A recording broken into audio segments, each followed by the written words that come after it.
Hi, I'm Larry, owner of Gray Whale Paddle here in the Sacramento area. I've been in the paddleboard business about 14 years. I've been instructing stand-up paddling about 6 or 7 of those years.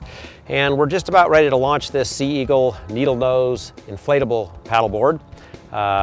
And before we get on the water, just a few things I want to cover. First and foremost, this board is a vessel, not a water toy. As such, a life jacket is required, also known as PFD, personal flotation device. What I have on my waist here is a personal flotation device. This is inflatable.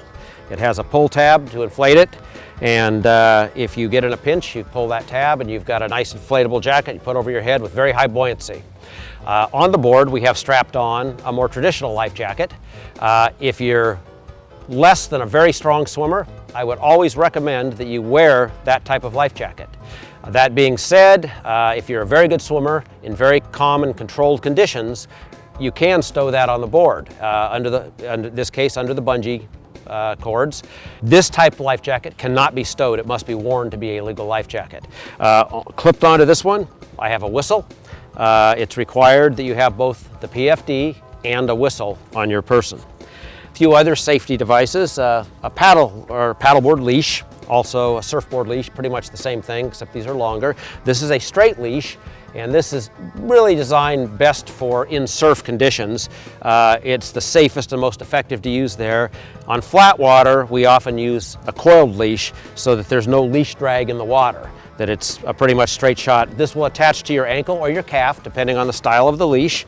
And if you're out on open water conditions, this is not required legally, but I highly recommend this, because even if you have your life jacket on your person, but especially if you have it on your board, and that you lose your board in windy conditions, you may not get to your board. This prevents that. So those are real serious safety conditions, or safety considerations. We also need to consider protection from the environment. Nice bright sunny day, I've got sunscreen, I've got sunglasses, I'm dressed for, basically summer type conditions. If it were colder out, if the water was particularly cold, I might have a shorty wetsuit, a long Farmer John, maybe a wind jacket, any number of other items to keep warm. Maybe a hat. So you have to consider the weather conditions, the sun conditions, and things like that. Hydration is important. I've got with me today just a water bottle. I've got it stuck in my pocket. You can stow it under the bungee on your board if you have the bungees. Even in cold weather, even in rainy weather, I get thirsty on a board, I get dehydrated. The working out on the board will do that. You need to have some sort of hydration. More typically, I'll actually wear a hydration fanny pack. We're going to be launching here in a minute. We're going to take a look at the beach. We're going to pick the best spot to launch, which on this beach appears to be pretty much right behind me. It's the smoothest part. You always want to consider rocks and hazards, wind, current, and things like that when you do launch. But in this case, even the smoothest part of this beach is still a little bit rocky. I normally advocate paddling barefoot. You get best control of the board. People do much better when they're beginners, particularly barefoot. In this case, the beach is still a little rough for me, so I'm wearing a shoe.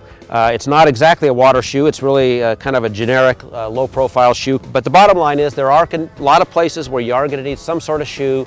Even though I feel the rocks, I'm not going to get cut by the rocks.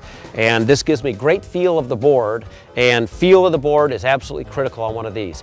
Control of the board is really key in this particular sport. So with that in mind, we're about ready to launch, and if you go up to the corner here, subscribe to our YouTube video, you can learn a lot more about the sport.